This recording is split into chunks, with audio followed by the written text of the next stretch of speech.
Can I make a suggestion? I move that every newspaper in America quits doing any fact checks on Joe Biden until they fact check Donald Trump every morning on the front page. It is ridiculous that the New York Times fact checked Joe Biden on something. Ah, yes, Claire McCaskill, a former U.S. Senator, on Morning Joke, MSDNC, how dare the New York Times fact check the President of the United States? Don't they know they should be attacking Donald Trump? Well, they do know that, Claire, my girl. And if you pick up any edition of their corrupt rag, you'll see that they are fully aware of that, and they are compliant with party rules, which is perform acts of journalistic gratification on every senile Democrat and attack Republicans with phony, trumped-up issues. That's the role of our media. Mental illness is the biggest problem in America. And the Democrat Party really rules the roost on that one, don't they? South America first, United States of America last. Your Democrat Party. What a time it is. What a time it is. I still want, I want to be Secretary of State for a day because my peace in the Middle East plan is that Hamas surrenders unconditionally and releases all hostages today.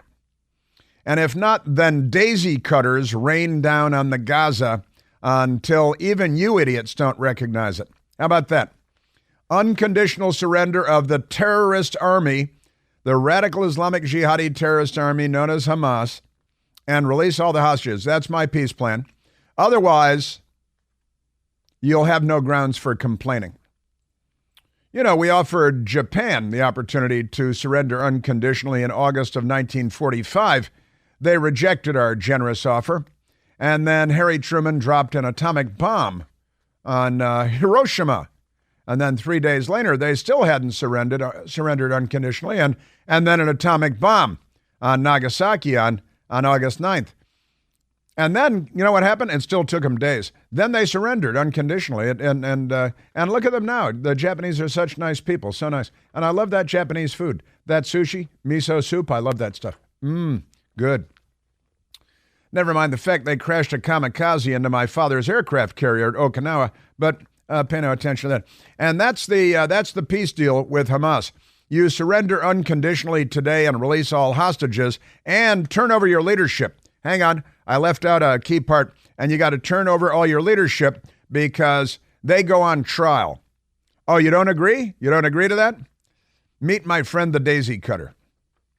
Daisy cutters are big 20,000-pound bombs that have to be pushed out of transport planes on sleds because they're too big to be dropped out of bomb bay doors on normal bombers. So daisy cutters ought to, hey, a little wake-up call for the Gaza. And, oh no, there are 29,000 people dead in the Gaza. I guess you shouldn't have butchered all those women and kidnapped people and raped and tortured them to death. Maybe you shouldn't have done that. Just saying. It's kind of like Pearl Harbor, a little like Pearl Harbor, but different. Radical Islamic jihadi version of Pearl Harbor, I think. So I got that. And then the peace in Ukraine with Russia. Well, maybe somebody should mention some kind of a peace negotiation, peace talks. But, you know, the Democrats, they're not interested in any negotiation. There are no peace talks going on at the so-called United Nations or at NATO or, you know, or in Brussels or any place. Nobody's even talking about peace. It's just war all the way from here until when? Well, till who knows? You know, here's the crazy thing. I was thinking about this yesterday when I was driving my car, and I was thinking about this. Ukraine is never going to beat Russia. What are they going to do? Conquer Russia? Are they going to kill every Russian soldier until there are no Russian soldiers left? Destroy all their hardware? Is this our plan? Because there is no military strategy in place. There is no end game. What is the end game? Is it Russia is defeated and falls into the hands of Ukraine? that Ukrainian tanks roll into Moscow and Vladimir Putin is taken out in cuffs and hanged in front of St. Basil's Cathedral? Do you think Basil or Basil? I like Basil. You know, with the onion domes at Red Square and all that stuff. Is that the goal? What is the goal? What is the end game here? You know, Russia, in theory, hasn't worked out for them so far, roll into Ukraine and get into Kiev, which is still pronounced Kiev. And, they could topple the government there of Volodymyr Zelensky and take over Ukraine. So that's one possible outcome. What is the other possible outcome? That the Ukrainian military conquers the largest nation on the planet Earth, Russia, takes it over. Ukrainian tanks in Red Square in Moscow, they take over the Kremlin. Is that the goal here? Because I'm pretty sure that's not going to happen. I'm not George Patton, but I'm pretty sure that's not going to happen. So the truth is, the only way out of this is peace talks. Now, who's in charge of the peace talks? I'm searching myself. I'm patting myself down. Anybody got peace talks handy? Hey, where's our Secretary of State? We have a chief diplomat, don't we? Antony Blinken. He should be working at a hot dog stand. The guy's the most unimpressive Secretary of State I think I've ever seen in my lifetime. And we could really use a very effective diplomat now, but we don't have one. Get Hillary Clinton in. She'd bomb Moscow. She'd start by, that was her diplomatic approach. We came, we saw, he died. 8 months of bombing Libya when Barack Obama told us it would be days, not weeks. And then the news media swept that under the rug because our news media is the most corrupt institution in America. Amazing stuff. Yes, sir. Your Democrat Party. Oh, I've got more. There's let's go to Riley Gaines, because I love this Riley Gaines story. There are so many amazing stories going on right now. And then the Arizona prosecutor who refuses to extradite a murderer back to New York because she's convinced that the Democrats would just let the murderer go. So in Arizona, they're going to keep the murderer there and put the murderer on trial. Goes around stabbing women. He's wanted in several states for violent crimes. Is he an illegal alien? Hard to say. We'll get into that. But it's an amazing story. Let's go to Riley Gaines, because Riley Gaines, the great feminist leader, much greater feminist leader than Hillary Clinton or Michelle Obama, or what other idiot Democrat women do we have going around, living off of other people's fat of the land? Just amazing stuff. Former NCAA swimmer Riley Gaines' assault investigation suspended by San Francisco State University police. Wait a minute, what is this? The New York Post has the story. An investigation into former NCAA champion swimmer Riley Gaines' allegations, there's video of it all over the place, that she was held hostage for ransom and assaulted at an event last year on the campus of San Francisco State University, has been suspended by the university's police department. Well, are the San Francisco City Police looking? No, they're not.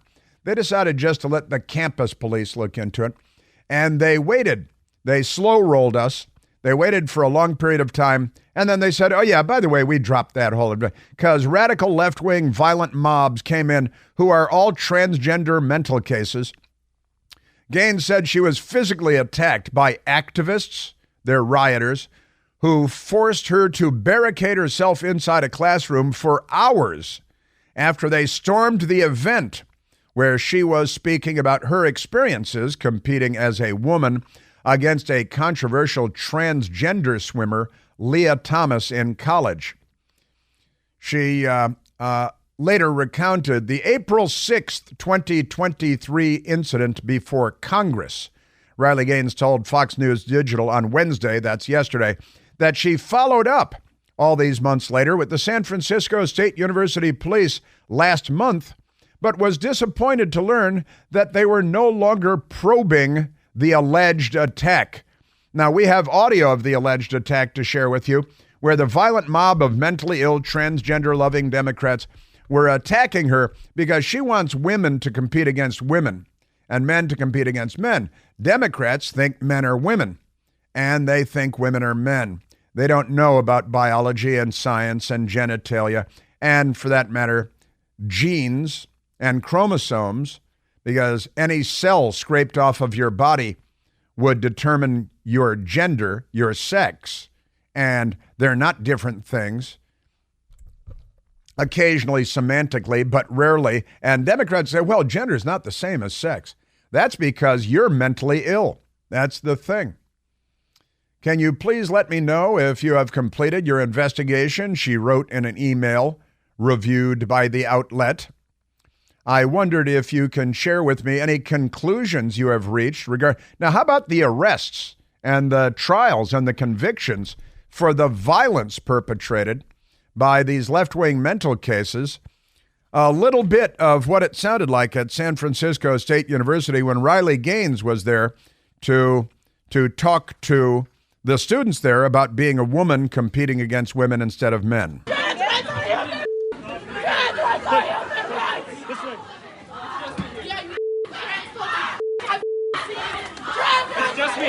I'm good. I'm good. They're being violently attacked. They had to take refuge. They had to barricade themselves. This went on for hours. And they're screaming, trans rights are human rights. And they're cursing, of course. And there aren't enough normal people in San Francisco to beat the hell out of this mob of violent mental cases. Trans women are women. Well, they have penises and testicles and hairy chests, which I guess in Democrat circles makes you a woman. That might explain a lot about these people. So she asked if they could explain, hey, where's your investigation? Anything? Riley Gaines, at the time of the violent attack last year. Nothing has happened to the people who assaulted me. The campus police did nothing. The dean of students was there and did nothing. There will be no repercussions unless I have something to do with it. I will be pursuing legal action. These people need to face repercussions. And I was barricaded because after my speech, an ambush of people entered into the classroom, turned off the lights, they attacked me. I got escorted out of the room and immediately pushed into that room that we saw on the video, and I was trapped in there for 3 hours. That is kidnapping. That is a violent assault. That is a criminal action. That is mob violence. That is something the Democrat Party has normalized in the United States of America and accepted in every instance except one instance. And I think we know what that instance is. Just amazing. Amazing stuff. And so what they did at San Francisco State University, where I think they have a transgender police force of radical left-wing extremists who are probably non-English speaking illegal aliens, because that's the left today. They're not normal. They're not sane. They're a problem. They're a cultural problem. They really are. And they gave us the slow roll, and they gave Riley Gaines the slow roll. And she finally got back to them months and months later, and they said, oh yeah, we dropped that. We're not even looking into that anymore. That's no problem. And there will be no consequences, just like there were no consequences for 3 days of riots attacking the White House when Donald Trump was inside, right? And I tell you, I've got another one coming up here from the Democrat Party. A Jewish woman, Israeli woman, invited to speak at a feminist convention. They have these things where they go and they talk to each other. And this wonderful woman who is a bicycling champion and a veteran of the Israeli Defense Force had been invited to offer a presentation, and then she was uninvited. You'll never guess why. That's coming up. Hey, it's Chris Plant, excited to tell you about our July 2024 Listener Sea Cruise. We'll be sailing around the British Isles, visiting Scotland and Ireland. Please join us. Visit chrisplantcruise.com.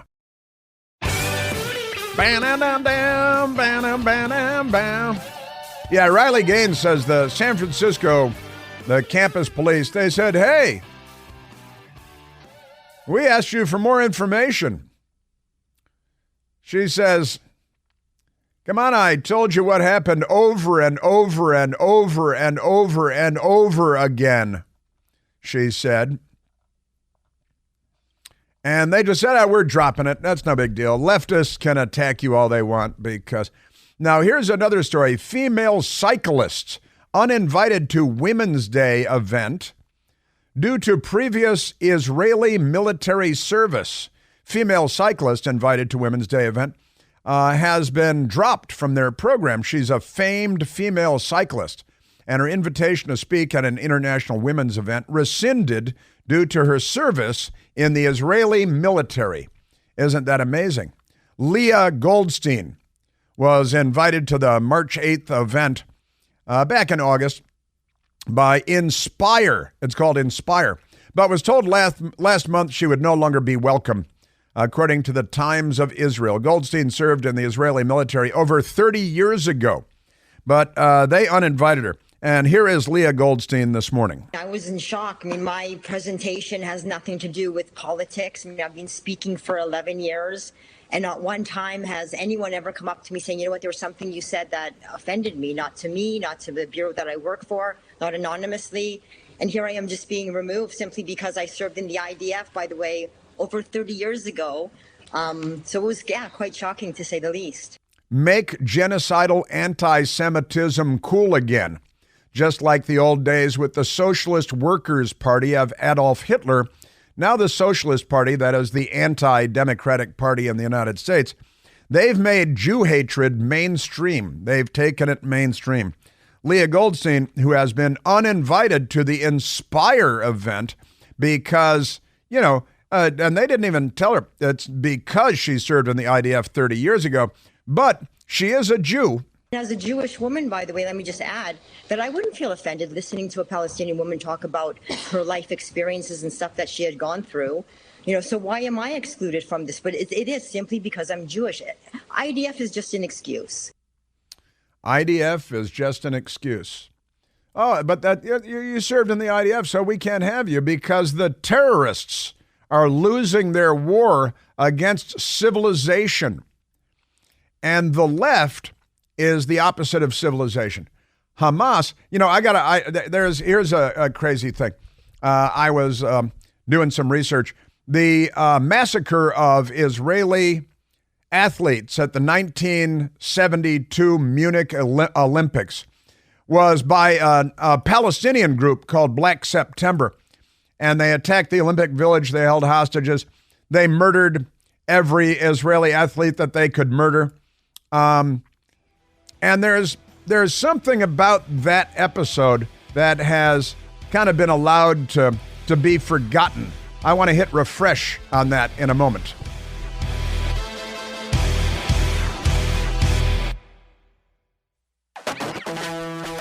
All right, so I was just talking about there was a Palestinian terrorist group, as you might imagine, in the 1970s.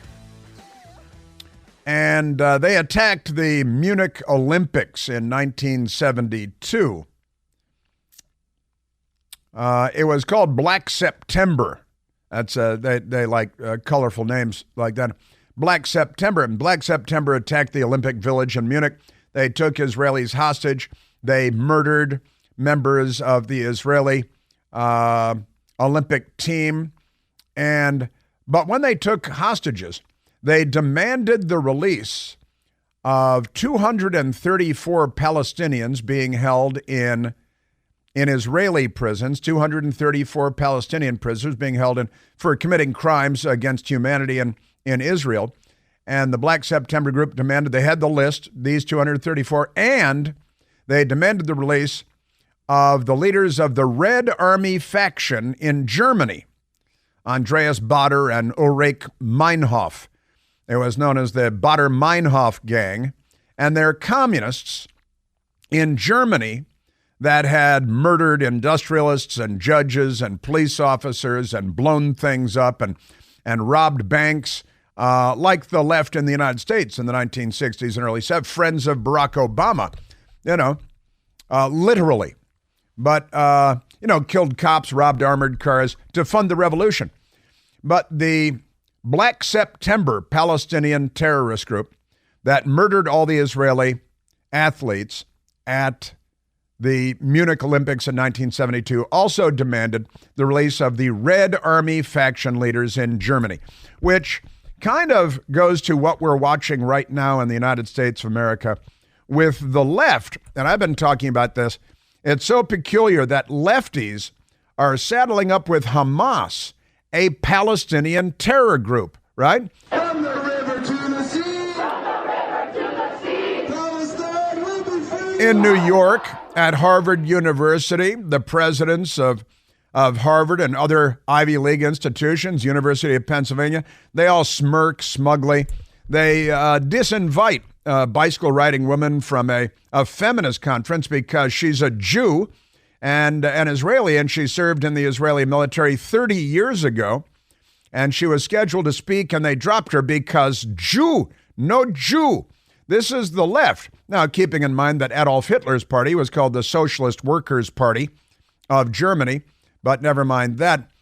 And that Black September demanded the release of 234 convicted terrorists from Israeli prisons, and the leaders of the German Red Army faction, terrorists, left-wing, radical extremist, pro-Soviet, pro-communist terrorists, Andreas Bader and Ulrich Meinhof, demanded their release from German prisons. They weren't being held in Israel, of course. They were being held in West German prisons. See? That's and so this it's the red-green coalition, the communists and the Green of Islam terrorist organizations. Pretty amazing stuff. That this goes back, that's a half century ago now, slightly more than a half century ago, the 1972 Munich Olympics and Black September. And the Palestinians haven't changed much, have they? They're pretty much in the same place. Still genocidal anti-Semites, violent lunatics, and the coalition between the left in the West, the red-green coalition, is still alive and well, and it's the Democrat Party today. The Democrat Party today is the Baader-Meinhof gang, the communist terrorist group in Germany in the 1960s and 1970s. Peculiar, isn't it? Ain't that peculiar? From the river to the sea. Palestine will be free. Men in my What? They try to mimic. Need a louder. I think daisy cutter. It's time for a daisy cutter. That was George Washington University. That could be the Harvard faculty lounge, though, because there's a lot of crazy out there, and its name is the Democrat Party. I also have an update for you on the flag in front of the Labor Department. I'm told it's the Pan-African flag. Not necessarily the Palestinian flag, but the Pan-African flag. One giant red band, one black band, and one green band. Now, what that is doing flying in front of the Department of Labor in Washington, D.C., still remains unexplained. Isn't that amazing? Yes, sir.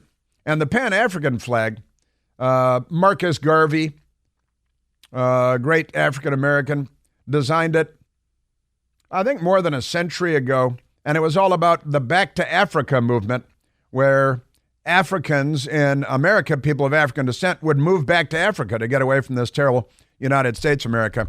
Which reminds me of another story, and that is that 80% of Black Africa does not have electricity. You know, we did that story, what does he call himself? Mr. Beast, who does YouTube videos. 25-year-old American went to 5 countries in Africa, drilled wells to get fresh water from the water table, giving clean, fresh water for the first time to 500,000 people in 5 different African countries. And he did it for the sake of making a YouTube video that was 10 minutes long. Right? And just for that, 25-year-old American white guy went to Africa, gave fresh water, clean water to 500,000 Africans. And, where's the United Nations? Where all these international non-governmental organizations? 25-year-old American from North Carolina goes to Africa, brings clean, fresh water for the first time to 500,000 people. And I went to Africa Check this morning because I heard an African leader about 2 weeks ago saying half of Africa doesn't have electricity. I was like, wow, I think electricity is good. And it turns out from Africa Check is 80% of Africa's population without electricity. I was triggered here by the Back to Africa movement of Marcus Garvey. Yeah, sure, you can go back to Africa. It turns out that, you won't have fresh water or electricity probably, but that in Africa, about 45% of the continent has electricity. But that's because most of it is in North Africa and the Arab countries, not sub-Saharan Africa. In sub-Saharan Africa, 35% of people have electricity. And a great many don't have clean, fresh water either. Yeah, America is a terrible place, isn't it? Should be much better if. I got to tell you. All right, let's take a phone call, Michael. Let's go to Johnny, calling from Joliet, Illinois. Got a big prison there. Johnny, you're on the Chris Plant Show. Hey, Chris, how are you? I'm great, Johnny. Thanks for hanging in there. Yep, love your show. Thank you. What do you say? Yeah. I could go on for hours about what they're doing to us, the powers that be are doing to us normal Americans on an everyday basis who are trying to take care of our families and pay to survive. Our pay raises, we get a pay raise and they raise the price of everything 3 times that, and it happens over and over again. But my question is this: what is going to get us to the point where people do something about it? Thank God for your show and all the other shows like yours that are popping up that are talking the real truth. It makes me sick hearing these liberals and wokists and leftists and all these people, what the lies that they spew on TV every day. It's ridiculous.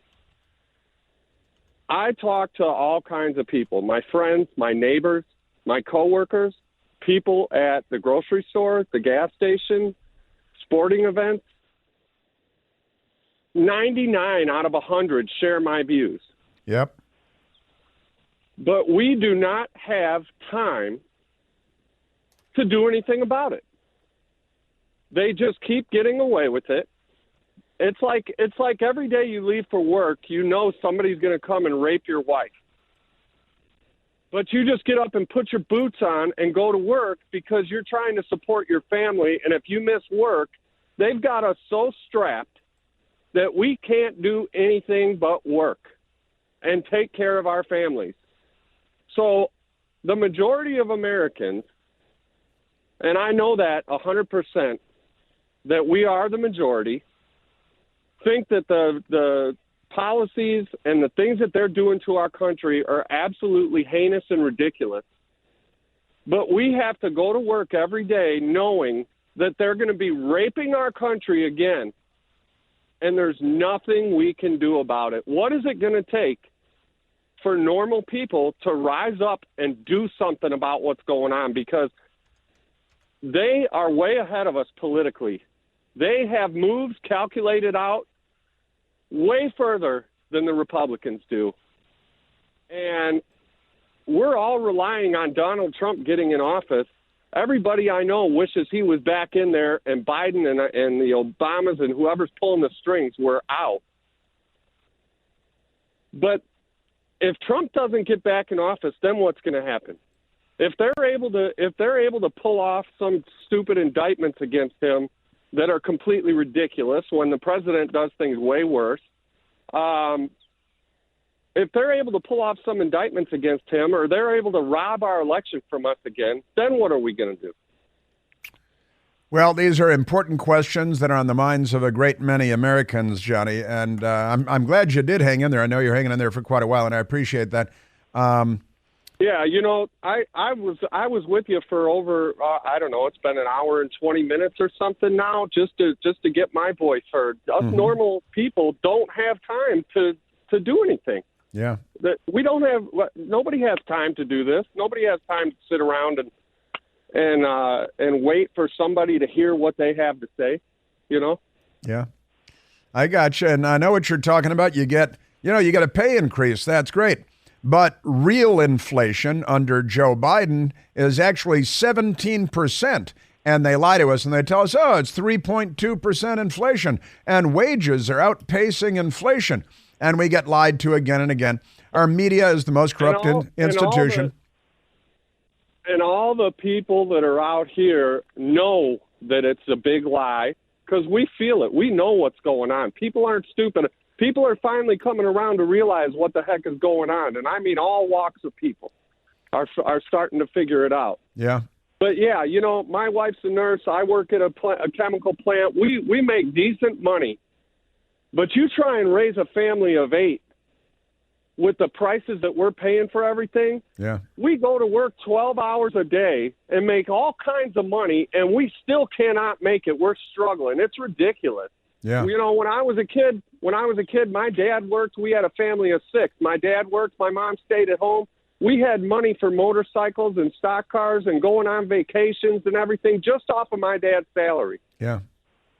Nowadays, both parents are out at work all the time, don't get to spend time with their kids, don't get to go over their schoolwork in the evening, and we still can't make it. And they're giving billions and billions of dollars away to take care of illegals that shouldn't be here in the first place, and wars in Ukraine, and it's all because their pockets are being lined.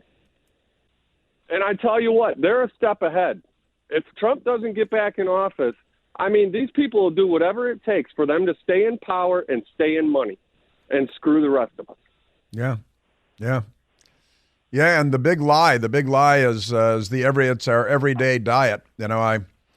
Johnny, I cite the Soviet author Elena Gorakova, who wrote in a book about the Soviet Union. She said, the rules are simple. They lied to us. We know they're lying. They know we know they're lying, but they keep lying to us. And that's where we are. We're becoming the Soviet Union right before our very eyes. Because I keep saying it, Johnny, they're not liberals. They're the left. This is the real left. This is the Baader-Meinhof gang. This is the rob the armored car and rob the bank to fund the revolution. And you got Barack Obama, mentored by a communist as a teenager, who put John Brennan, who voted communist, in as CIA director. This is not your Democrat Party. This is the left, and they are the Davos international left. It's morphed over time. They fly around on private jets and tell you not to drive a 4-cylinder car, but to stay home. And Johnny, I feel everything you're saying. I get you completely. And you're absolutely right. 2 parents. And what happened to the family when both parents are working 12 hours a day just to keep the lights on? It's, these are very difficult times we're in, Johnny, in the United States of America. And we need Ronald Reagan. You have 6 kids. You have 6 kids yourself also? Yes. We have 6 kids, and actually we did have my wife's other daughter and our other grandbaby living here. We did have 10 up until recently. Wow. So because they're not able to get out on their own and make a nice life for themselves because of the way things are either. So it's, but I tell you what, I'm so fed up with what's happening and so fed up with the fact that I have to keep going like this because everything keeps going up, that I am ready. They call what happened January 6th an insurrection, which we all know is completely ridiculous. If anything, it was a protest gone wrong.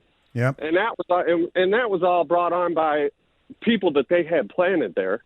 But I digress. They want to call that an insurrection. I'm ready. I'm ready to leave my family to fend for themselves and join whatever I have to join. I'm ready at this point to show them what a real insurrection is, if that's what it takes, because if they steal another one from us, or they find a way to use our justice system as a weapon against anybody who tries to take them down, I'm ready to do what it takes. And I don't know how many other people out there are feeling the way I feel, but something's got to give. Johnny, I got to tell you, you're a very, very powerful caller. Johnny from Joliet, and God bless you and your family, and I know that millions of people know exactly what you're talking about. We need a Ronald Reagan. We need Donald Trump back in the White House. We need Republicans that will stand up for it. And when we talk about Make America Great Again, Johnny's talking about how his father was able to take care of the family and have motorcycles and stock cars and vacations with one breadwinner. Something has changed, and not for the better. The family is under assault. Common sense is under assault. The truth is under assault. And our government is a problem of epic proportions. Johnny, God bless you. I'm very happy that I came to you and you got to say your piece. Bless your whole family. Did I hear you correctly say that perhaps he was influenced by Gurgle?